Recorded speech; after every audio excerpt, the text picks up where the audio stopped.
It's the beginning of a new year, and everyone's looking forward to it with great anticipation. But what are you anticipating? Are you anticipating it's going to be a great year or a bad year? And I know a whole lot of you out there are not looking forward to this year because you think this year is going to be a continuation of last year and the year before, and that your problems and struggles are just going to continue this coming year like they always have. You think nothing will change. But that's the world's way of thinking. If you're a Christian, then you don't operate under those rules.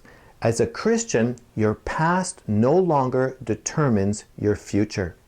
And the Bible is full of examples of people who had radical, unexpected, life-changing events in their life that they didn't anticipate. I mean, look at Peter, James, and John.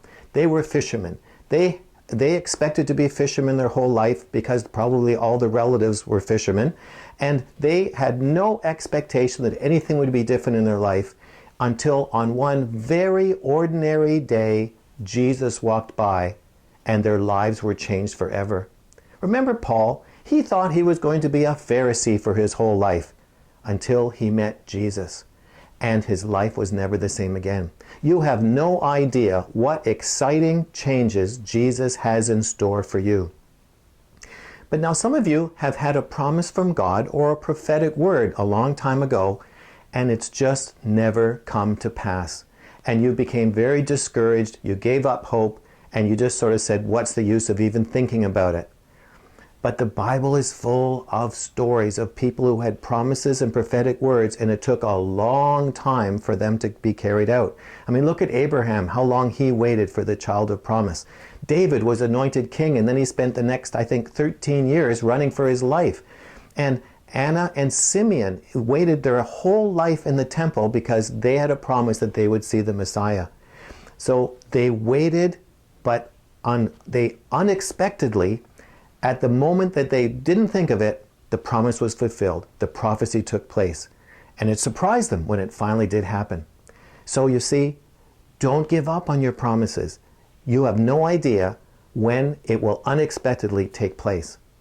But then there's others of you, and you've been praying for something for years and hoping and trusting God, and then you've just given up and you've stopped praying because you just felt, what's the use? Nothing's changed. Nothing's happened. I guess it won't. But I want to encourage you that it could. I've been reading the stories of some well-known evangelists or pastors who have healing anointing. I've been reading Bill Johnson from Bethel Church in California, Heidi Baker, Randy Clark, even the story of John Wimber. They all decided to start praying to see people healed. And they all waited a very long time before people were healed. In fact, John Wimber said he had to pray for 1,000 people before the healings began. But every one of them was discouraged because years went by, they prayed for all kinds of people and no one was healed. But they didn't give up. And then each of them on one day, unexpectedly, someone got healed, and that just released a healing anointing, and then it became commonplace. But what would have happened if they had given up and just said, what's the use? No one's ever going to be healed. I might as well just forget about it. They would have missed a life-changing experience. So you never know when your prayer is going to be answered, your promise or prophecy is going to be fulfilled, or God has something unexpectedly exciting to release into your life. So the key is, keep trusting Him. Stay close to Him. Keep your hope and your expectation alive because you have no idea when things could change dramatically. And if you take that approach, this will be an amazing year. Now I want to hear from you.